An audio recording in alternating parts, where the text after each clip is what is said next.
Hey guys, it's Angie and I am now with Coldwell Banker Residential Brokerage out of Glastonbury, and I'm so excited. This change literally just happened today, so I'm so excited for tonight's video, my first video as a Coldwell Banker agent. So welcome.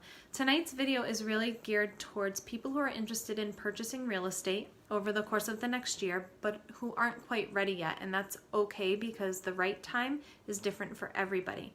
But here are some things that you can be doing now to better prepare yourself for when you are ready. Now, the first thing you can be doing, and I think is the most important, is to get a better sense of your credit score and what's on your credit report. Your credit score is going to play a huge role in the pre-approval process in terms of the interest rate that a mortgage professional can lock you in at. So it's really important to know this information ahead of time. Now, if you're going through the pre-approval process, your mortgage lender is going to pull a credit report and help guide you as to ways you can improve your credit score prior to closing so that you can get the best interest rate possible. Now, ways you can improve your credit are really simple. It's one, to make sure that if you have any open balances that you're paying those balances on time. You're paying a little bit more than the monthly payment, which is always a huge plus.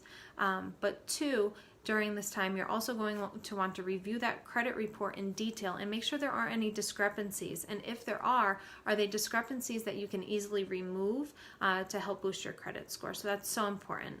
Now, the second thing you can be doing is creating a list of your wants versus your needs. Two totally different things. Wants are things you'd like to see in a property but could really live without if you had to. And needs are things that you need to have in a property in a property that are going to make it more functional. It's going to suit your needs, suit your lifestyle, things that you can't live without, those non-negotiables, the must-haves. Creating this list is really important to you and to your realtor to help narrow down all of the properties out there to a list that meet your wants and your needs, to help get you to find homes, to find your dream home a lot faster and more efficiently. So producing a list of your wants versus your needs is not only good for you, but it's really helpful for your realtor. We appreciate that. The third thing that I can tell you could be doing right now is to create a budget. Now, a lot of times when people get pre-approved, they're often pre-approved for a higher amount than what they actually want to spend monthly. So knowing your comfort level of where you want to be monthly, just because you get pre-approved for $200,000 doesn't necessarily mean you have to spend $200,000, especially if you don't like where you're sitting at a monthly payment when you're talking about a $200,000 mortgage. So creating a budget. Part of this too is also creating a budget for those extra costs throughout the home purchase process, which include your earnest money deposit, your down payment, closing costs, inspection. The list goes on and on. Too, oftentimes people just think about, okay, how much money do I need to actually get into the house? They're not thinking ahead of actually when you move in and you want to throw a new paint color on the wall, or you may need to replace some flooring. So all that stuff should be going into your budget. You should be thinking about, and your realtor can definitely help you with that, as well as a mortgage professional. The last thing is to really sit tight. You don't want to make any big life changes through this process, especially as you get a lot closer to starting the home search process and really buckling down to find your dream home. Now, what I mean by that is a lot of times, people will get a new job, and sometimes that job can alter the pre-approval amount, or it can impact your purchase power or your budget. So stay away from getting a new job if you can, unless it's going to be a great move for you, and one that's going to kind of increase your take-home amount to maybe increase your pre-approval amount. That's always a good thing, or to give you a little bit of extra wiggle room. It's always helpful. There's lots of other things you can be doing instead of making big life changes that are going to have a lot of impacts on your home search process, and that's connecting with a mortgage professional. Start the conversation early. It's never too early to start a conversation about your future. This is a huge investment, and one that you should take really seriously. No matter if you're buying your first home, you plan to be there for 2 to 3 years, or if you're buying your forever home.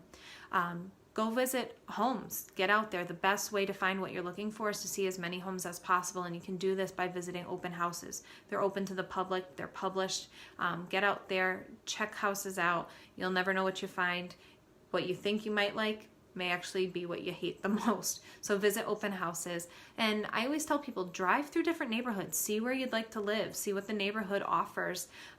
It's always good to go see the house before you actually go see the house. definitely okay to, you know, swing by, drive through the neighborhood, and make sure that you're going to be comfortable living there. You can always change the inside of the house, but you can't change the neighborhood or the community that you're in. So remember that as you're searching.